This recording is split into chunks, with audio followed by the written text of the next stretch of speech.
हाँ? अरे मोरी मैया रे मैया इ ललकी हतार काटी का करे खाती बड़की जीजी का गहरावत बाटी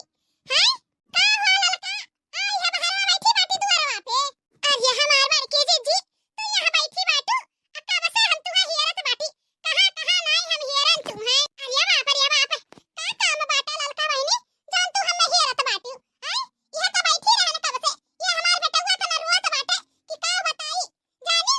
कैसन बात करत है हमारी जीजी इतहार बेटा हुआ रोत बाटे हैं आखिर काहे इतना रोत बाटे नजर वजर नहीं छराए रही हमारे जीजी का बताई ललका बहिनी नजर टोना तो नहीं छराए लेकिन एको करे रहत नहीं बाटे हमार बेटा हुआ ना दूध पियत बाटे ना कुछ सूदत बैठत बाटे ई में मार के हमार जीव कचाई गए बाटे जानियो ये हमार बड़की जीजी एक ठो काम खाती आ रहन तोहरे घरे दैया रे दैया माता जी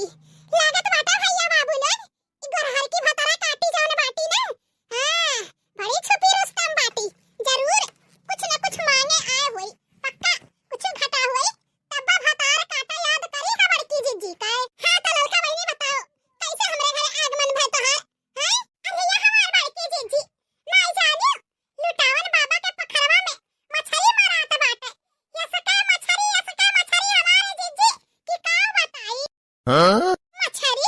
हां बड़की जीजी बहुते मछली बाटे लुटावन बाबा के पोखरवा में आओ चली हमरा सबे मारी लावा जाए ई का कहत बाटे तोरन दू न मिली रे ललकी देखी नहीं है हैं मारी लावा जाए अरे लुटावन बाबा जब मछलिया जी आए बाटे अपने तलबवा में तो आखिर हमरा सबे मार के लेके आए त बोली है नहीं हैं आ जाओ हमारी जीजी तू हो बाटू निहायत भव रही है नहीं तो ये खरी दोपहरिया में किया जाई हैं गरहा पखरा रखा है ई नहीं जानी हमारी जीजी आओ चलो चलो ललका जीजी खूब बड़ा के जाल लेके आए बाटी अब वही जाल से पकड़ के हमरा सबे मछली मारी लावा जाए जानी हमारी जीजी अरे मटकी बढ़िया मौका मिला बाटे चौका मार दे हटा ई नेनुआ घेड़ा सरपुतिया नहीं तो हमारा जीव कचाई गए बाटे नेनुआ खात खात हमारा बहुत मन करता है छोट चटकार मछली वछली खाए के लेकिन